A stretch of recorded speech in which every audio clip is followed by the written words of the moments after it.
이 시간 은혜 받을 하나님의 말씀은 신약 성경 히브리서 13장 12절로 16절 말씀까지입니다. 받들어 봉독을 하겠습니다. 그러므로 예수도 자기 피로써 백성을 거룩하게 하려고 성문 밖에서 고난을 받으셨느니라. 그런즉 우리도 그의 치욕을 짊어지고 영문 밖으로 그에게 나아가자.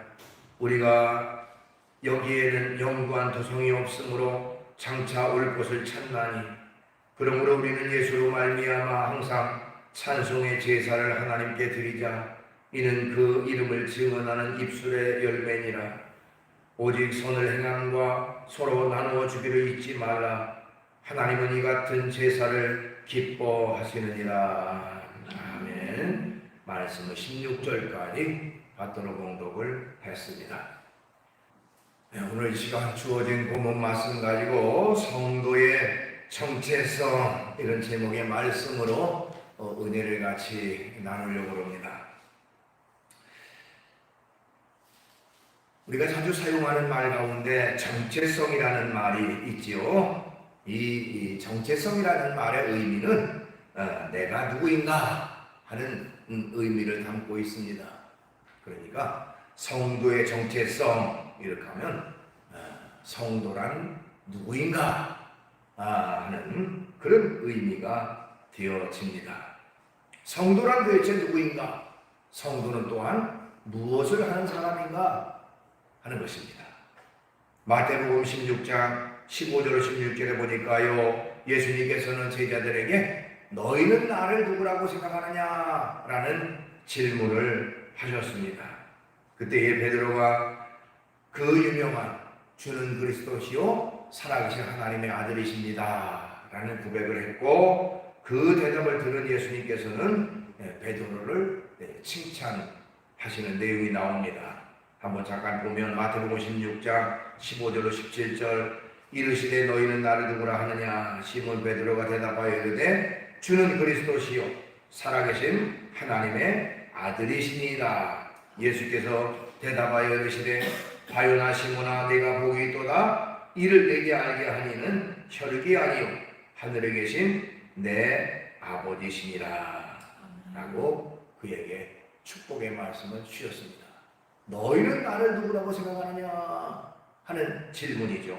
그런데 만약에 이제 예수님께서 반대로 질문하신다면, 즉 예수님께서 우리에게 말씀하시기를 너희는 너희를 누구라고 생각하느냐 이런 질문을 하신다면 과연 우리는 뭐라고 대답할 것인가 하는 것입니다. 나는 도대체 누구인가? 우리의 정체성에 대해서 묻는다면 어떤 대답을 할 것인가? 오늘 본문 말씀에 보니까 하나님을 믿는 성도들의 그 정체성, 성도는 도대체 어떤 사람인지 그 내용이 잘 나와 있습니다. 그래서 오늘 본문을 중심으로 이 성도의 정체성, 성도는 무엇을 하는 사람인지에 대한 내용의 말씀을 같이 나누려고 하는 것입니다. 우선 성도는요, 주님의 피로써 구속함을 받은 사람입니다 하는 것입니다. 주님의 피로 구속함을 받은 사람이 성도다 하는 것이죠. 자, 구속이라는 것은 값을 치르고 사서 구원하셨다 하는 의미를 담고 있습니다. 예수님께서는 죄 가운데에 빠져있는 우리를, 또한 멸망길을 가고 있는 우리를 십자가의 피를 지불하시고 사셔서 죄악으로부터 우리를 구원하셨습니다. 그래서 오늘 본문 12절에 보니까 그러므로 예수도 자기 피로써 백성을 거룩하게 하려고 성문 밖에서 고난을 받으셨느니라 하는 말씀이 기록되어 있어요. 자기 피로써 백성을 거룩하게 하려고. 자, 우리는 영원히 죽을 수밖에 없는 죄인이 있지만 예수님이 십자가 보혈의 피로 말미암아 죄사함 받고 의롭다함을 얻은 그런 사람들이 바로 우리 그리스도인인 것입니다.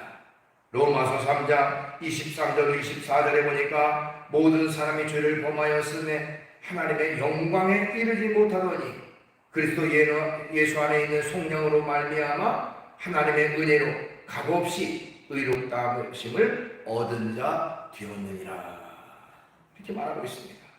그러니까 모든 사람은 다 스스로 구원받을 수 있는 그런 자격 조건이 아무것도 없어요.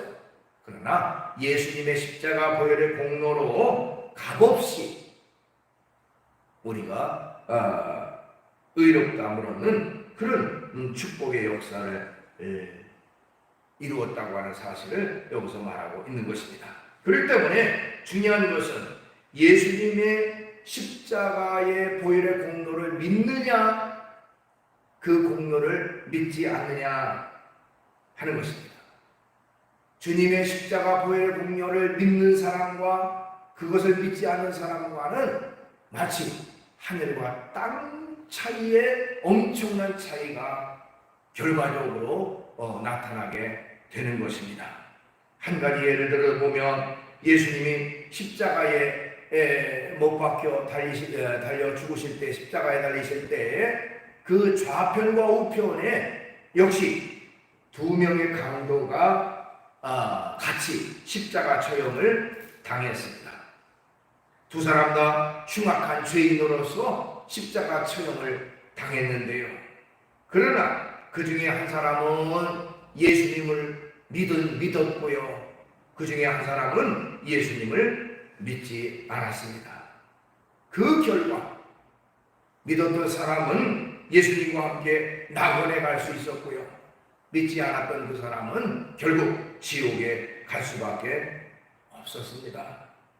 누가복음 23장 39절로 43절 달린 흉악자 중에 하나는 비방하여 이르되 내가 그리스도가 아니냐 너와 우리를 구원하라 하되 하나는 그 사람을 꾸짖어 이르되 내가 동일한 정죄를 받고도 하나님을 두려워하지 않느냐 우리는 우리가 행한 일에 상당한 보응을 받는 것이니 이에 당연하거니와 이 사람이 행한 것은 옳지 않은 것이 없느니라 하고 이르되 예수여 당신의 나라에 임하실 때에 나를 기억하소서 하니 예수께서 이르시되 내가 진실로 내게 이르노니 오늘 내가 나와 함께 낙원에 있으리라 하시니라. 아멘.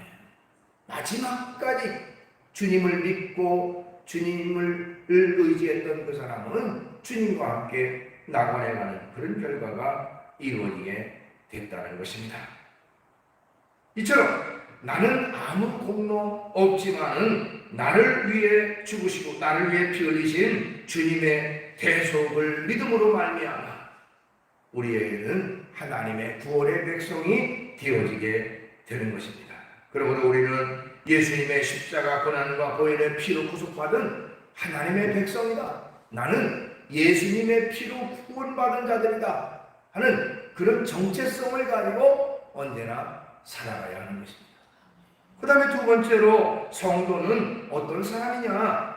성도는 자기 십자가를 지고 주님을 따르는 사람들이다. 이렇게 말씀드릴 수 있어요. 자기 십자가를 지고 주님을 따르는 사람이 바로 성도라는 것입니다.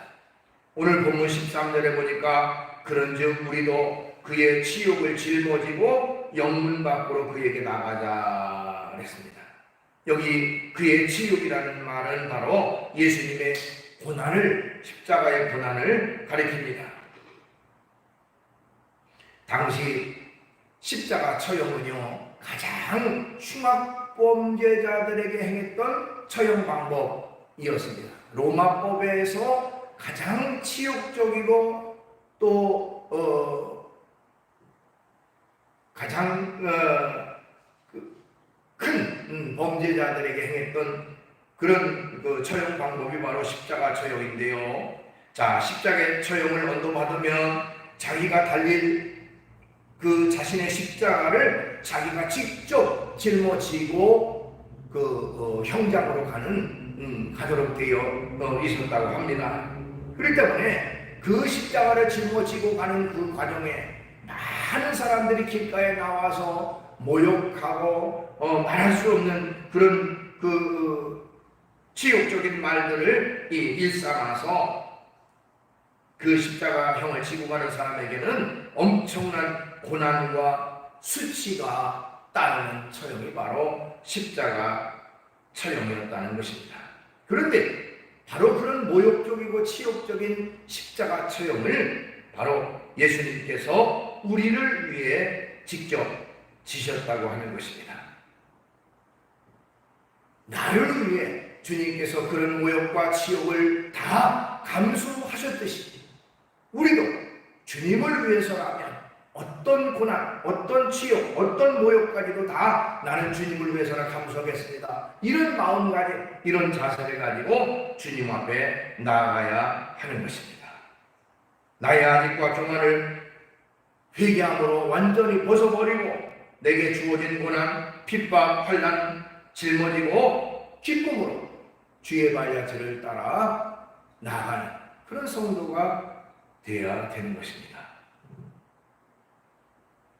어떤 사람이 한 유명한 학자를 찾아가서 예수님 안에 죽는다는 것이 무슨 뜻입니까? 하고 물었습니다.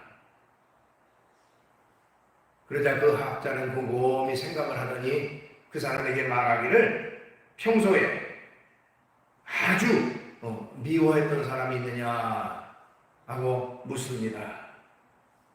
예, 있습니다. 근데 지금 죽었습니다. 무덤에 있습니다. 그래? 그렇다면 그 사람이 있는 무덤 앞에 가서 하루 종일 실컷 그 사람을 욕하고 오라 하고 얘기를 합니다. 그래서 그 학자의 말을 듣고서 그냥 미워했던 사람의 무덤 앞에서 온갖 모욕을 하고 발길질을 하고 그야말로 그 사람에 대해서 저주를 퍼부었습니다.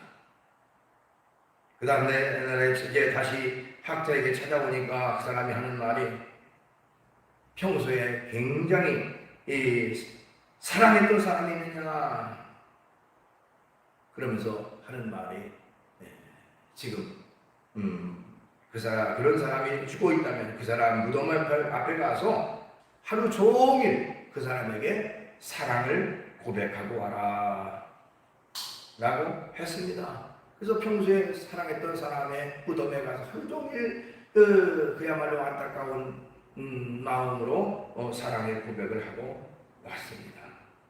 그 다음날 학자가 그에게 물었습니다. 내가 두 무덤에 가서 갔다 왔는데 그들이 뭐라고 하더냐 가서 발길질하고 미워한다고 말하니까 도대체 그 사람이 뭐라고 말하더냐 아무 말도 없었습니다.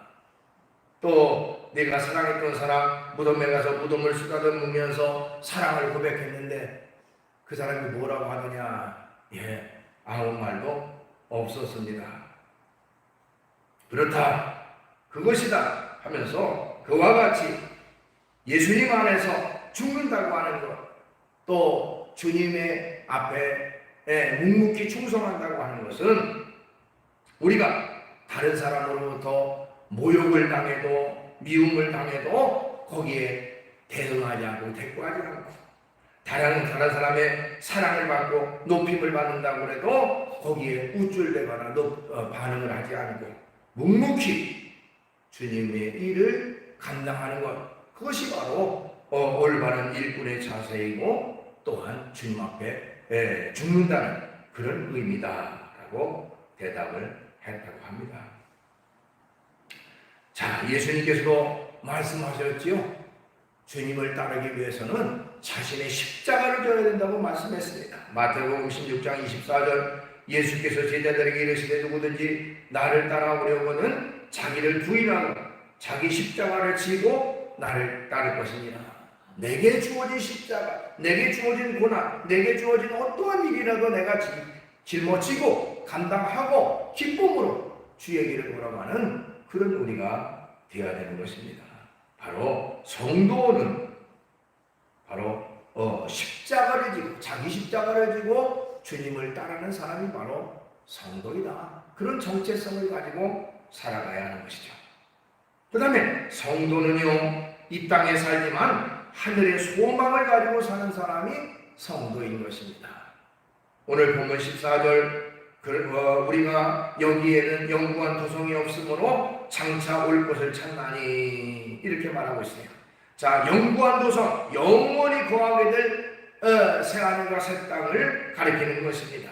즉 이 땅의 소망이, 이 땅에는 우리의 완전한 소망이 있는 것이 아니기 때문에 천국의 소망을 가지고 살아가는 것이죠. 천국의 소망 가운데 살아가라.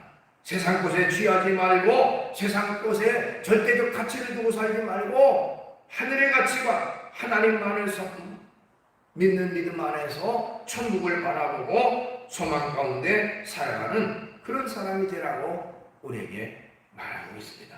사람에게는요, 소망이라고 하는 것이 절대적으로 필요합니다. 어떤 일이든지 소망이 없다면 더 이상 변화도 없고 발전도 없습니다. 소망이 있기 때문에, 희망이 있기 때문에 우리가 더 열심히 노력하게 되고 더 전진하는 그런 결과가 되는 것이죠.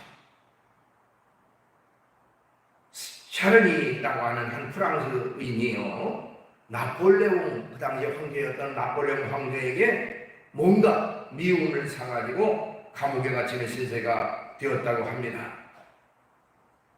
자, 감옥에 갇힌 지 이제 처음에는 친구도 찾아오고 가족들도 면회오고 이렇게 했지만 오랜 세월 동안 감옥 생활을 하다 보니까 더 이상 친구도 찾아오지 않고 가족들도 점점 발길이 뜸해졌다고 합니다.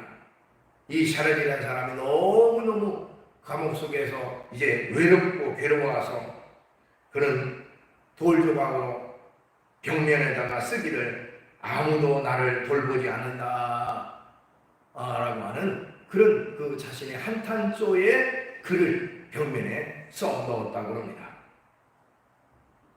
모든 소망이 다 없어지는, 또 그것을 고백하는 그런 말이겠지요. 그러던 어느 날 감옥 바닥에 깔려있던 그 돌이 있었는데 돌틈 사이에 싹이 하나, 파란 싹이 하나 돋아나더라고 하는 것입니다. 참 신기해서 그는 그 싹을 바라보다가 그 싹이 시들지 않게 하기 위해서 매일 자기에게 주어지는 그 음식 물을 갖다가 조금씩 그 파란 싹에다가 주었더니 그 싹이 점점 자라나게 돼서 결국에는 아름다운 꽃을 피우게 됐다고 합니다. 너무너무 아름다운 꽃이 감옥 자기가 있는 그 감옥 안에 피우게 됐습니다. 그는 아무도 나를 돌보지 않는다는 글을 썼던 것을 다 지워버렸어요. 그리고 그 위에다가 하나님이 돌보신다 하는 글을 써놓았습니다. 그에게 소망이 생기는 순간이었습니다. 그러던 어느 날 그 옆방의 죄수를 면회왔던 그 죄수의 딸이 우연히 자기 아버지의 그 감방 옆에 있는 그 죄수 옆을 보니까 거기에 아름다운 꽃이 피어있는 그런 모습을 보게 됐습니다. 그때 그것을 이제 밖으로 나가가지고 사람들에게 감옥 속에 가니까 꽃이 피었더라, 너무너무 예쁜 꽃이 피었더라라고 이 사람에게 말하고 저 사람 말했더니 그것이 소문이 퍼져서 결국에는 그 당시에 나폴레옹 황제의 황후였던 조세핀 황후에게 귀까지 들렸습니다. 조세핀 황후가 말하기를 꽃을 진심으로 사랑하고 돌보는 사람은 결코 나쁜 사람이 아니다. 나쁜 사람이 될 수 없다. 그래서 황제에게 건의를 해가지고 그 사람을 석방하도록 그렇게 건의했고 결국 샤르니가 석방이 되게 됐습니다. 감옥에서 그는 석방하면서 그 핀 꽃을 잘 캐서 가지고 와서 집에서 정성껏 그 꽃을 돌봤다고 합니다. 어떻게 보면 소망이 없는 그 절망 가운데 있었던 사람에게 소망이 생기니까 기쁨이 오고 감동이 오고 감격이 생기는 것입니다. 이 세상에서는 소망이 없을지 모릅니다. 우리에게 낚시뿐이고 한숨뿐일 수도 있습니다. 그러나 하나님 안에서, 믿음 안에서, 신앙 안에서 우리에게 진정한 소망과 기쁨이 주어지게 되는 것입니다. 그 때문에 언제나 우리는 소망 가운데 살아가야 하는 것이죠. 어떤 책에 보니까요, 믿음의 성도는 이 세상과 하늘나라 사이에 끼어서 행복한 고민을 하고 살아가는 존재, 이렇게 표현을 했습니다. 그러면서 이제 근거로 사도 바울이 쓴 빌립보서 1장 22절 24절을 인용을 했습니다. 빌립보서 1장 22절 24절에 보니까요, 그러나 만일 육신으로 사는 것이 내 일의 열매일진데 무엇을 택해야 할지 나는 알지 못하노라. 내가 그 둘 사이에 끼었으니 차라리 세상을 떠나서 그리스도와 함께 있는 것이 훨씬 좋은 일이다. 그렇게 하고 싶구나. 내가 육신으로 있는 것이 너희를 위해 더 유익하니라. 자, 하늘나라 천국에 나는 가고 싶다. 너무너무 아름다운 천국에 나는 진짜 빨리 가고 싶지만 너희를 위해서, 복음을 위해서 나는 이 땅에 머물러서 지금 살아가고 있다. 즉, 이 세상과 천국 사이에서 어떤 그 행복한 고민을 하고 있는 것이 바로 성도의 존재이다 하고 말하고 있습니다. 즉, 여기서 말하는 건 뭡니까? 이 세상은 우리의 소망의 전부가 아니라는 사실, 그리고 우리 소망의 완전한 소망이 있는 바로 하나님의 나라 천국에 있다고 하는 것을 말하고 있는 것입니다. 우리는 하나님의 성도로서, 성도는 어떤 사람이냐? 바로 이 땅에 발을 딛고 살지만 바로 하늘의 소망을 가지고 사는 사람, 그것이 바로 성도라는 사실을 우리가 기억해야 하는 것입니다. 그 다음에 성도는 어떤 정체성을 가지고 살아가야 되느냐? 성도는 예수님 때문에 항상 즐겁게 사는 사람이 성도라는 사실을 기억해야 합니다. 예수님 한 분만으로 만족함을 가지고 또한 즐겁게 살아가는 사람, 그 사람이 성도다. 오늘 본문 15절 말씀, 그러므로 우리는 예수로 말미암아 항상 찬송의 제사를 하나님께 드리자. 이는 그 이름을 증언하는 입술의 열매니라. 이렇게 말하고 있습니다. 예수로 말미암아 찬송의 제사를 하나님께 드리자. 날마다 찬송하며 기쁨으로 감사함으로 살아가라 하는 것입니다. 우리가 찬양할 때에 마음의 기쁨이 오고요, 찬양할 때에 참으로 마음이 즐거움이 가득 차게 되는 것입니다. 그래서 성경은요, 하나님은 찬송 중에 거하신 하나님이다 하는 표현도 있어요. 시편 22편 3절, 이스라엘의 찬송 중에 계시는 주여, 주는 거룩하시니이다. 우리가 찬송 부를 때에 주님이 함께 하시고 찬송을 통해서 영광 받으시고 나에게 큰 기쁨으로 채워주신다는 사실입니다. 언제든지 예수님 한 분만으로 만족함을 가지고 주님을 믿는 이 믿음을 가지고 살아간다는 것이 얼마나 내게 즐거운 일인가 기쁜 일인가를 생각하고 날마다 감사 가운데 살아가는 그런 생활이 있어야 되는 것입니다. 지금도 우리나라의 저 남쪽 고흥 앞바다 소록도라고 하는 곳에 가면 거기 과거에는 문득병이라고 그랬죠. 한센병 환자들이 격리되어서 살아가고 있습니다. 그 한센병 환자 가운데 그 증세가 심해가지고 눈까지 잃어버리고 온몸이 다 상해 있는 한 사람이 있었는데 그 환자에게 어떤 사람이 찾아가서 당신은 무슨 재미로 살아가고 있습니까? 하는 질문을 했어요. 인간적으로 볼 때에 팔다리가 다 잘려나가고요, 눈이 멀고요, 아무런 소망이 없는 사람처럼 보였습니다. 도대체 무슨 재미로 살아가고 있습니까? 하는 질문을 했더니 그는 서슴지 않고 즉시 대답을 했다고 합니다. 예수님 믿는 재미로 삽니다. 예수님 믿는 재미로 삽니다. 나는 날마다 소망 가운데 예수님이 나와 함께 하시고 예수님을 믿고 의지하는 그 마음으로 나는 즐겁게 살아가고 있습니다라고 대답을 해서 너무너무 감동이 됐다고 하는 것입니다. 이런 모습이 바로 우리 성도의 모습이 되어야 되는 것입니다. 우리가 이 땅에 살아가는데 무엇을 위해 살아갔냐? 무슨 재미로 살았냐? 예수 믿는 재미로 주님을 믿고 의지하고 섬기는 그 성도로서의 삶을 살아가는 그것이 재미가 되고 기쁨이 되는 그런 우리가 되어야 되는 것입니다. 우리가 이 세상 살아갈 때에 여러 가지 어렵고 힘든 일로 인해서 도대체 소망이 없어지고 즐거움이 없어지고 기쁨이 없어지는 것처럼 느낄 때가 많이 있습니다. 인간은 바로 눈앞에 있는 당장만 바라볼 수밖에 없는 존재이기 때문에 그렇습니다. 지금 바로 눈앞에 있는 것만 바라보면 소망이 없는 것 같고 즐거움이 없는 것 같지만 먼 곳을 바라보는 안목이 있을 때에 그에게는 그것으로 인해서 즐거움이 오고 기쁨이 생기게 되고 소망이 생기게 되는 것이죠. 러시아 작가 가운데 여러분들이 잘 알고 있는 톨스토이라는 사람이 있죠. 톨스토이라는 사람은요, 대학에 다닐 때 계속 낙디 점수를 받았다고 합니다. 그래서 교수들은 그에게 말하기를 배우기를 포기한 사람이다 라고까지 말했다고 합니다. 그러나 그는 성경을 통해서 지혜를 얻고 나서요, 그 유명한 전쟁과 평화라고 하는 세계적인 명작을 남기는 위대한 사람이 됐습니다. 프랑스의 조각가 롤댕이라는 사람도 예술학교 입학을 3번이나 탈락을 했다고 합니다. 그의 아버지는 통탄하기를 우리 가문에 이런 바보가 태어나다니